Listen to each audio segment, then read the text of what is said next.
नमस्कार, मी गायत्री स्वामी आणि आपण पाहत आहात सकलम. आजच्या न्यूज अनालिसिस मध्ये आपलं स्वागत आहे. आजच्या ठळक घडामोडी आणि त्याचं सविस्तर विश्लेषण. पहिली बातमी आहे आपल्या कोल्हापुरातून. जिल्हा परिषदेच्या अध्यक्षपदी शिल्पा खोत तर उपाध्यक्षपदी तानाजी पाटील. काँग्रेसकडून अध्यक्ष उपाध्यक्ष पदासाठी दाखल केलेले उमेदवार अर्ज माघार घेतल्याने निवड बिनविरोध. जिल्हा परिषदेच्या अध्यक्षपदी शिल्पा शशिकांत खोत तर उपाध्यक्षपदी तानाजी पाटील यांची बिनविरोध निवड झाली.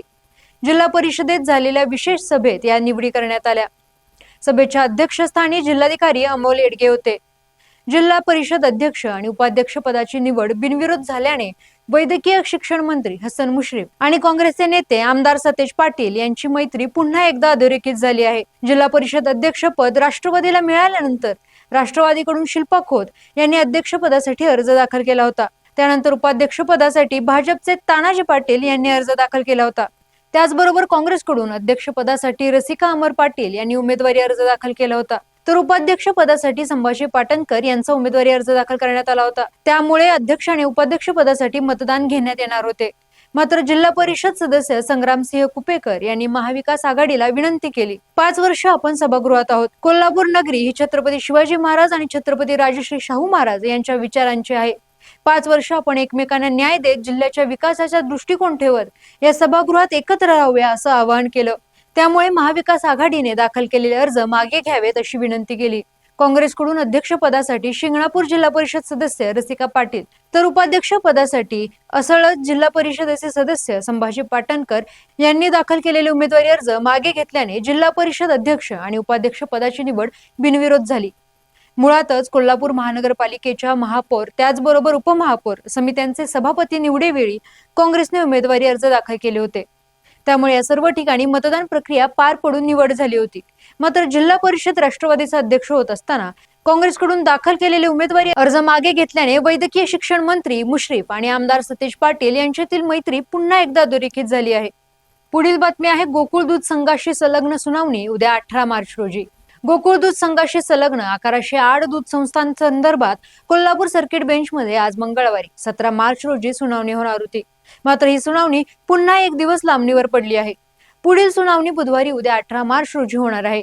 आजरा तालुक्यातील वडक शिवाले येथील महादेव दूध संस्थेचे संचालक प्रकाश बेलवाडे यांनी गोकुळशी संलग्न असलेल्या 1108 दूध संस्था अवसायनात काढण्याच्या प्रक्रियेला दिलेली स्थगिती उठवण्यासंदर्भात मुंबई उच्च न्यायालयाच्या कोल्हापूर सर्किट बेंचमध्ये याचिका दाखल केली आहे. याचिकेवर सुनावणी सुरू आहे. दरम्यान वैद्यकीय शिक्षण मंत्री हसन मुश्रीफ यांनी याचिकेसंदर्भात सर्वोच्च न्यायालयात धाव घेतली होती. सर्वोच्च न्यायालयाने मंत्री मुश्रीफ यांच्या याचिकेतील मुद्दे सर्किट बेंचमधील सुनावणीमध्ये विचारात घेण्याचे आदेश दिले आहेत. त्यामुळे मंत्री मुश्रीफ यांच्या वकिलांकडून सांगण्यात आले होते. त्यामुळे कोल्हापूर सर्किट बेंचमध्ये आज मंगळवारी होणाऱ्या सुनावणीकडे संपूर्ण जिल्ह्याचे लक्ष होते. मात्र आज होणारी सुनावणी पुढे ढकलण्यात आली असून न्यायालयाने बुधवारी 18 मार्च रोजी आता पुढील सुनावणी होणार आहे. पुढील बातमी आहे मातृत्व रजा आता सर्व मातांना. दत्तक मातांच्या हक्कांसाठी सर्वोच्च न्यायालयाचा ऐतिहासिक निर्णय. सर्वोच्च न्यायालयाने दत्तक मातांच्या हक्कांबाबत एक क्रांतिकारक निर्णय घेतला आहे. आता मूल कितीही वयाचे असले तरी ते दत्तक घेणाऱ्या आईला 12 आठवड्यांची मातृत्व रजा मिळणे बंधनकारक आहे. न्यायमूर्ती JB पारदीवाला यांच्या खंडपीठाने सोशल सिक्युरिटी कोड मधील ती अट रद्द केली, ज्यानुसार केवळ 3 महिन्यांपेक्षा लहान मूल दत्तक घेतल्यावरच रजा मिळत असे. न्यायालयाने स्पष्ट केले की मातृत्व रजेचा उद्देश आईपणाच्या जबाबदारीशी आहे, केवळ प्रसूतीशी नाही. तसेच दत्तक आणि जैविक मुलात भेदभाव करणे असंवैधानिक असून केंद्र सरकारला पितृत्व रजेबाबतही म्हणजेच पॅटर्निटी लिव्ह बाबतही कायदा करण्याचा सल्ला दिला आहे. पुढील बातमी आहे पाकिस्तान अफगाणिस्तान यांच्यात खुले युद्ध. युद्धाच्या आघाडीवर काही महत्वाच्या बातम्या. पश्चिम आशियातील संघर्षासोबतच आता दक्षिण आशियातही युद्ध पेटले असून पाकिस्तान आणि अफगाणिस्तानमध्ये खुले युद्ध सुरू झाले आहे.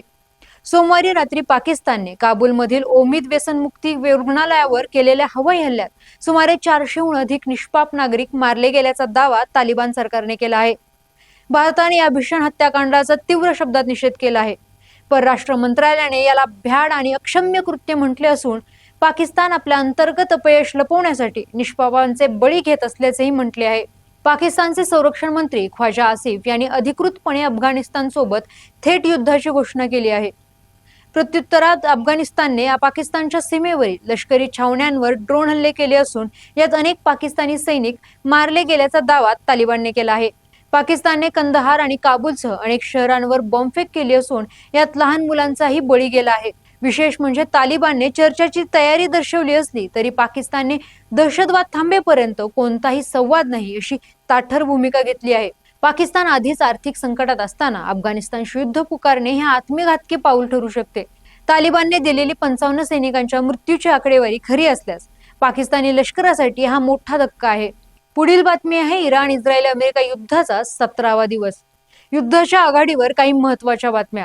इराण अमेरिका युद्धाच्या 17व्या दिवशी इस्रायलने मोठा दावा केला असून हवाई हल्ल्यात इराणचे सुरक्षा प्रमुख अली लारिजानी आणि बासिस कमांडर गोलाम रेजा सोलेमानी यांना ठार केल्याचे म्हटले आहे.